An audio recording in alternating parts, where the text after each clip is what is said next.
మీకోసం తెచ్చింది necklace Mela flat 9.99 VA తో నవంబర్ 29 నుండి డిసెంబర్ 7 వరకు హిల్స్ బ్రాంచ్ త్వరలో ప్రారంభం.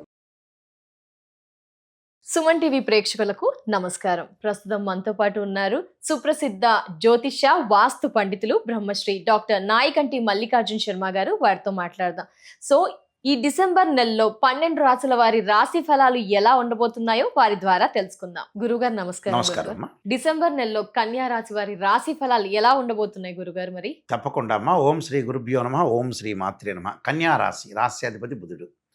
బుధుడు అంటే బుద్ధి బలాన్ని బాగా పెంచుకోవాలి, విచక్షణ జ్ఞానం ఒకటి, ఆలోచన సరళి, ప్రణాళికాబద్ధంగా ఉండటం, ప్రతి పని కూడా ఆచితూచి అడుగు వేయటం, ప్రతి పనిలో కూడా ఎక్కడ మిస్టేక్ జరుగుతుందో దాన్ని సవరణ చేసుకొని ముందుకెళ్ళేవాడే స్థితప్రజ్ఞుడు అంటారు. అంత తేలిగ్గా సవరణ భగవంతుడివాడు. అందరూ మంచివాళ్ళు అయితే లోకంలో ఎలాగ చెడ్డవాడు రౌడీవాడు ఉండాలి, మంచివాడు ఉండాలి, చెడ్డవాడు ఉండాలి, లంగ్ ఉండాలి, దొంగ ఉండాలి. అందరూ మంచివాళ్ళు అయితే ఎవరు శ్రీశైలం వెళ్ళారు, తిరుపతి వెళ్ళారు, క్షేత్రానికి వెళ్ళారు, దేవుణ్ణి కూడా పక్కన పెట్టేస్తారు. కాబట్టి అందువల్లే భగవంతుడు ఏం చేశాడంటే దొంగని, రౌడీని, చెడ్డవాడిని, మెంటల్ డిజార్డర్ పర్సన్ వీళ్ళందరినీ ఏర్పరచడానికి అదే కారణం. అంటే వివేకం అనేది వాళ్ళకి అందరికీ ఇవ్వలేదంటారు. కొంతమంది చాలా తక్కువ పర్సెంట్ ఇచ్చారు, కొన్ని కోట్ల మందిలో చాలా తక్కువ పర్సెంట్.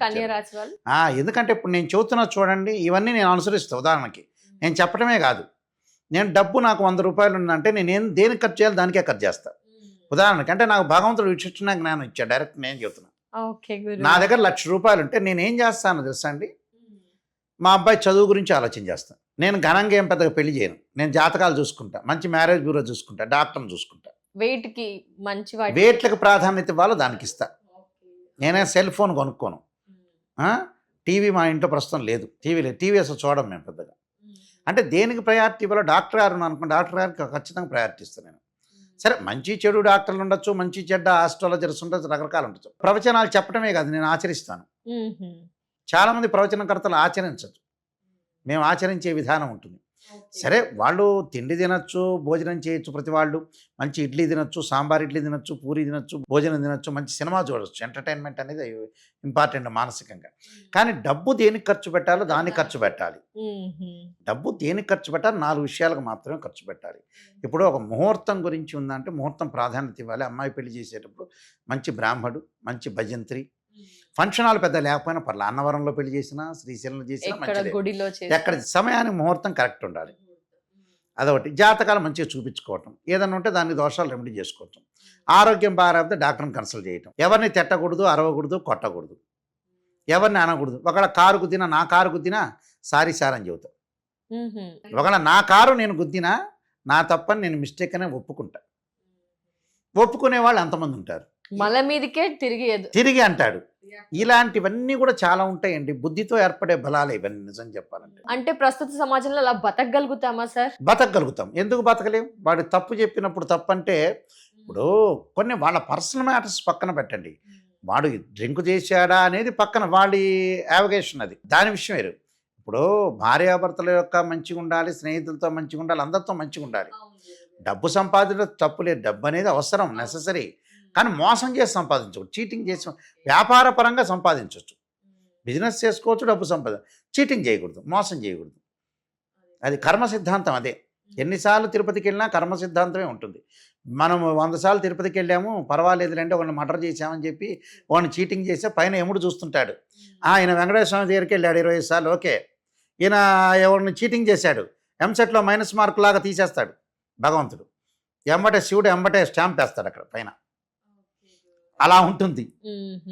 అసలు విషయానికి వస్తే గోచారీత్యా చెప్పబడే ఫలితాల్లో కన్యారాశి వాళ్ళకు వచ్చేటప్పటికల్లా గురువు యొక్క ఫలితం వల్ల ఫైనాన్షియల్ పరంగా కొంత డెవలప్మెంట్ అయ్యే అవకాశం ఉంటుంది. గురువు మిథున రాశిలో డిసెంబర్ 5 నుంచి వక్రస్థితిలో ఉంటాడు కాబట్టి కొంత అనుకూలమైన ఫలితాలు వస్తాయి. బాగా ఫైనాన్షియల్ పరంగా డెవలప్మెంటు, ఆర్థిక స్థితిగతులు మారుతాయి.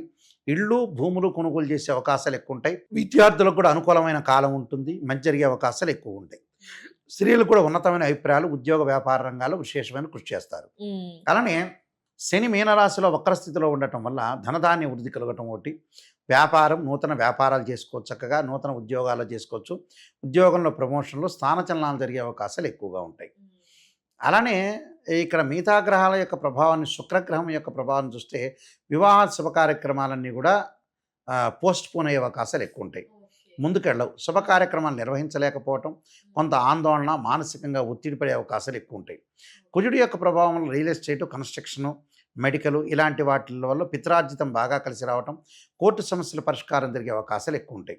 రాహు యొక్క బలం వల్ల విదేశాలకు వెళ్ళటం, అక్కడ మన దేశంలో పౌరసత్వం అంటారు, రేషన్ కార్డు అంటారు. ఈ మధ్యన మన ముఖ్యమంత్రి గారు రేవంత్ రెడ్డి గారు రేషన్ కార్డులు ఇచ్చారు కదా. అయితే అలానే వాళ్ళ దేశంలో కూడా గ్రీన్ కార్డు హోల్డర్స్ అంటారు. అంటే ఆ దేశం యొక్క పౌరసత్వం, ఆ దేశంలో వ్యాపారం చేయటం, వ్యాపార అభివృద్ధి, భాగస్వామ్య వ్యాపారం కూడా బాగా కలిసి వచ్చే అవకాశాలు ఎక్కువ ఉంటాయి. ఇక్కడ బుధుడి యొక్క ప్రభావం వల్ల కొంత బుద్ధిబలం బాగా పెరగటం, ప్రణాళికాబద్ధంగా ముందుకు వెళ్ళే అవకాశాలు ఎక్కువ ఉంటాయి. రవి వల్ల మంచి ఉద్యోగాలు వచ్చే అవకాశాలు బాగా ఎక్కువ ఉంటాయి. అంటే కొన్ని ప్రత్యేకంగా పరిహారాలు చేసుకొని ముందుకెళ్తే మనకు మంచి జరిగే అవకాశాలు ఖచ్చితంగా మరి ఉంటాయి. ఏమిటి ఆ పరిహారాలు ఫాలో అవ్వాలి గురు? లలితా సహస్రనామ పాలన చేయటం అంటే భయం తొలగటానికి ఆంజనేయాయుధ్యం వాయుపుత్రాయుధీమే తన్నో హనుమత్ ప్రచోదయాత్ అనే మంత్రం చక్కగా చదువుకోవాలి. ఆంజనేయ స్వామి యొక్క ప్రదర్శనలు, రాహుకాలంలో దీపం పెట్టడం వల్ల కూడా మంచి జరిగే అవకాశాలు ఖచ్చితంగా ఉంటాయి. తప్పకుండా గురుగారు, ధన్యవాదాలు, నమస్కారం. నమస్కారం.